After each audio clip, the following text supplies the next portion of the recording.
चला बियाह भी तय हो गया। बात तो सही और है। जूली के इंडिया जाएगा सब तैयारी। हाँ जूली ला जूली तो आ गई। हाँ जूली बिटिया जी पापा। तनी यार आवा ना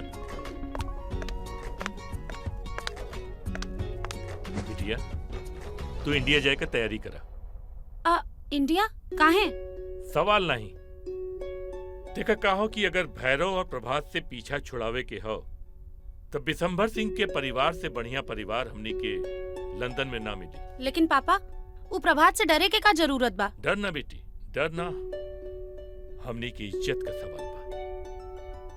वैसे भी विशंभर के परिवार के तू अच्छी तरह से जाने लो। बस वो लोगन का इक्के गो डिमांड बा कि उनके परिवार के होके वाली बहू के संस्कार, संगीत दोनों में भारतीय परंपरा होवे के चाहिए। पर डैडी अभी हमके बिया। तोहार बाबूजी सही कहता नहीं बेटी, उ राक्षस के पीछा छुड़ावे बदे बाबूजी के बात मान ला। पापा अरे बेटी, हम तो हर दुश्मन है का हैं? जौन भी सोचब तोरा भला के लिए सोचब। ठीक बन बेटा, अरे ज्यादा सोचे मत, जाए का तैयारी करा।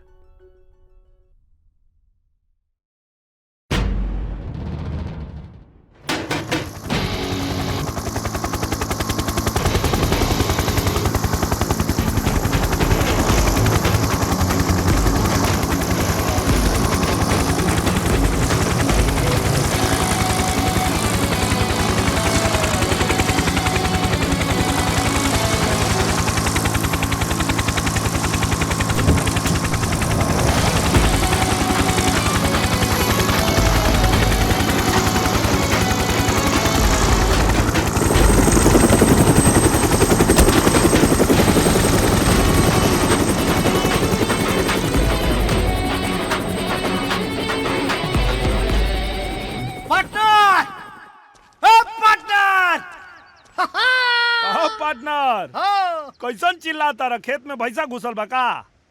अरे महाराज भैसा वैसा ना घुसल हो। अरे गांव में लंदन वाली लड़की आ गई बिया। अरे हाँ दिन में सपना देखल उल्लू अच्छा। के काम हो, आदमी के ना। तहरी आँख से ना देखनिया, अपनी आँख से देख क्या बतानी। भुवर भुवर बार और गोर बदन, अब बदन पे काम का पड़ा। गांव में बवाल मचल हो महाराज। अरे तो का बोलत? अरे तोरा समझ में आवता? अरे महाराज हमारा समझ में खूब आवता, तोहरा समझ में नहीं क्या आवत। अरे मर्दे, बाबू साहब का भतीजी जवन लंदन वाली बिया गांव में आ गई बिया और गांव जवार में हंगामा मचल हो महाराज। तोहरा विश्वास नहीं की हो तो चल के देख लो। कहाँ रे? अरे रबड़िया की ब्यूटी पार्लरवा में।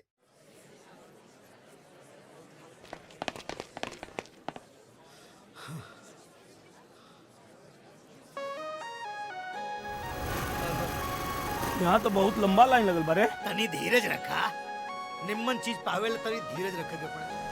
हाँ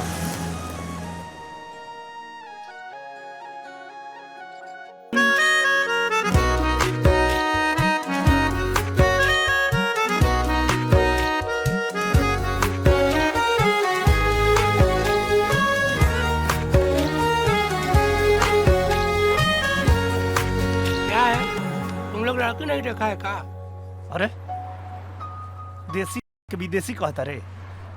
अरे यार पता न कैसे बदल गई, समझ में नहीं खे आवत। एकदम भगचोनहर है। कहा न रहूं। अरे भोला बाबू नमस्कार। ये हमार भगनी बानी जूली, आज लंदन से आई है। अच्छा सही? हाँ, इनकरा के गाना सिखाओ के बाद अब तो से अच्छा के सिखाई। अच्छा तब एक काम करी, इनकरा के आज लेके हमरे प्रोग्राम में आई, हमरो के तो पता चले ई गाना सीखे लायक बाड़ी की ना। अच्छा तू हुआ के? ओहो, ये हम जस्टिन बीबर हुए।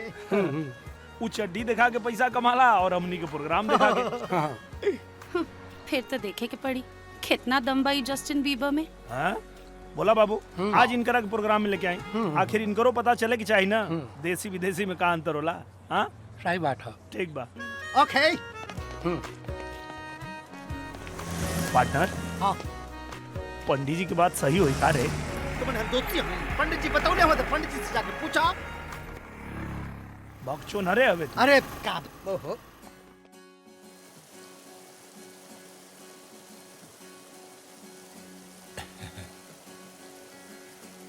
तोहरा के रूप में देख के जी खुश हो गई बिटिया।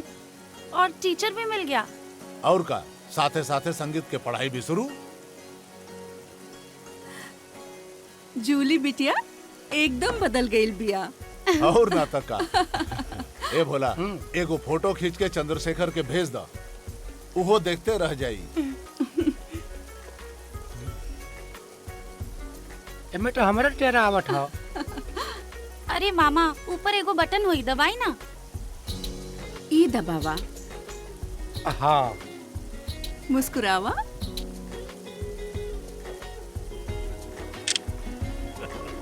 एक बात हम कह देता आ रउआ सुन ली, हमरा तो बियाह एकदम देसी चाहिए। अपना गांव जवार में जगन होला ना वही ना, कोनो लंदन वंदन हमरा ना चाहिए। हाँ खिचला हमरे खुके आवाला, बेटा उधर ना आवाला। दी हम भेज देता नहीं। पानी पी। एक मिनट, ये देखिए, बियाहे का बात करत रहनी और गाँव से बिटिया का फोटो आ गई। भैया ये देखिए, इसे कहते हैं हिंदू संस्कार, है ना माँ? देखिए। हाँ देखिए देखिए फोटो।